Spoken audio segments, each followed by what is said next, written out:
नमस्कार। देश के दिग्गज कारोबारी आनंद महिंद्रा और टीम इंडिया के पूर्व कप्तान महेंद्र सिंह धोनी का देश की सेना के प्रति प्यार छिपा नहीं है। ये आनंद महिंद्रा ही थे जिन्होंने देश के हर युवाओं को कम से कम 3 साल तक सेना में सेवा देने के प्रस्ताव का समर्थन किया था। तो वहीं महेंद्र सिंह धोनी खुद आर्मी में कर्नल के पद पर मौजूद हैं।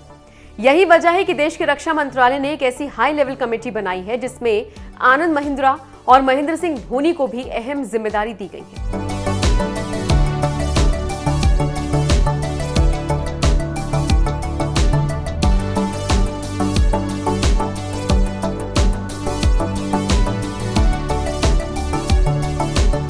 दरअसल रक्षा मंत्रालय युवाओं को सुरक्षा, रक्षा और अनुशासन का पाठ पढ़ाने वाले नेशनल कैडेट कोर यानी एनसीसी को बदलते वक्त के साथ और भी प्रासंगिक बनाने के लिए एक हाई लेवल कमेटी बना चुका है। ये कमेटी एनसीसी की व्यापक समीक्षा करेगी और सबसे बड़ी बात यह है कि एनसीसी को और भी बेहतर बनाने के लिए राजनाथ सिंह के रक्षा मंत्रालय ने उद्योग जगत की जानी मानी हस्ती आनंद महिंद्रा को और महेंद्र सिंह धोनी को यह अहम जिम्मेदारी सौंपी है। ये जिम्मेदारी मिलने पर खुद को सम्मानित महसूस कर रहे आनंद महिंद्रा ने ट्वीट कर कहा, मैं इस असाइनमेंट के लिए तत्पर हूं क्योंकि मेरा स्कूल लॉरेंस लवडेल कार्यक्रम में सक्रिय भागीदार था और मैं एयर विंग था। आनंद महिंद्रा जिस स्कूल की बात कर रही हैं वो द लॉरेंस स्कूल तमिलनाडु के नीलगिरी में स्थित है, जिसके founder brigadier general sir Henry Montgomery Lawrence थे।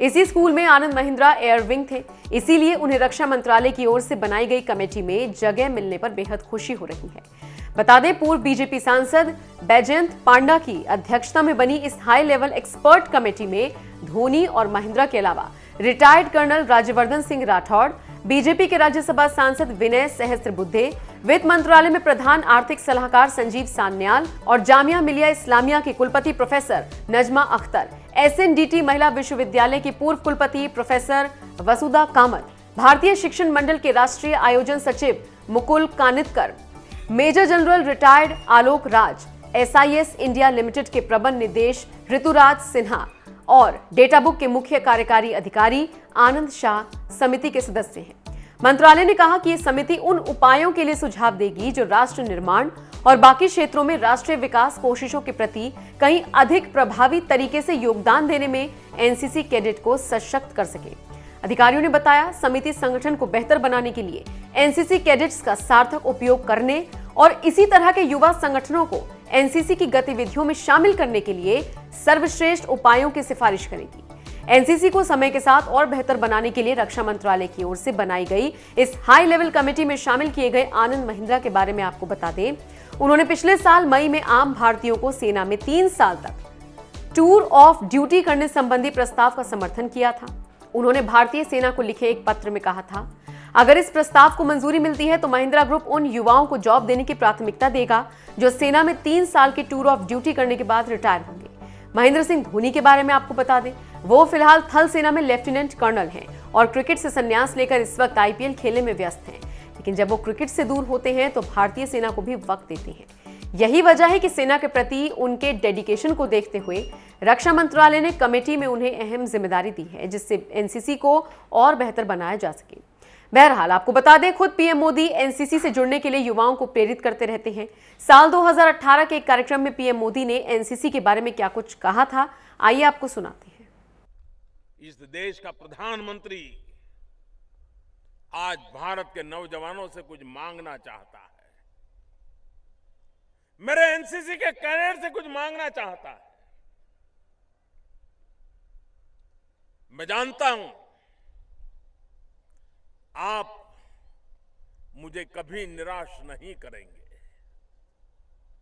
मेरे देश के नौजवान मुझे निराश नहीं करेंगे। न मैं आपसे वोट मांगने के लिए कह रहा हूं, न मैं राजनीति के मंच पर हमारी प्रगति हो इसके लिए आपकी मदद चाहता हूं। मेरे देश के नौजवानों, मैं आपसे मदद चाहता हूं भारत को इस भ्रष्टाचार रूपी दीमक से मुक्ति दिलाने के लिए।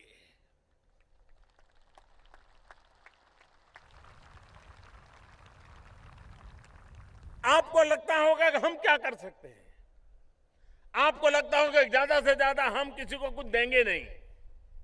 ज्यादा से ज्यादा हम किसी से कुछ लेंगे नहीं, वो तो आप करेंगे ही, लेकिन इतने से बात अटकेगी नहीं। एक काम अगर आप ठान लें और नियम बना लें कि साल में कम से कम 100 नए परिवारों को मैं इस काम के लिए जोड़ूंगा, वो कौन सा काम है? अगर अकाउंटेबिलिटी आती है, ट्रांसपेरेंसी आती है, तो अपने आप चीजों में बदलाव आता है। क्या आप तय कर सकते हैं कि अब हम जहां भी कुछ खरीद करने जाएंगे, जहां भी पैसे की लेन देन होंगी, वो कैश से नहीं करेंगे। हम सब मोबाइल फोन वाले हो गए हैं।